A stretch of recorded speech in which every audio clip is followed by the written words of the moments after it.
Hello everyone, Assalamu Walaikum. How are you all? I hope you are well. Welcome back to my channel in this new video. Today's video, how to add fill color in Google Sheet. So let's started. At first, open your Google Sheets account.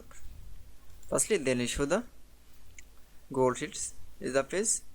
Now, add fill color is the select from the need is the area. Now select from the area. Now going to the fill color option, then choose color. That's it. Then show the add fill color. Then again another select from the now going to the fill color option, then choose color. That's it. Then show the add fill color in Google Sheets. I hope to enjoy the video. Please like, comment, share and subscribe my channel. Thanks for watching my video.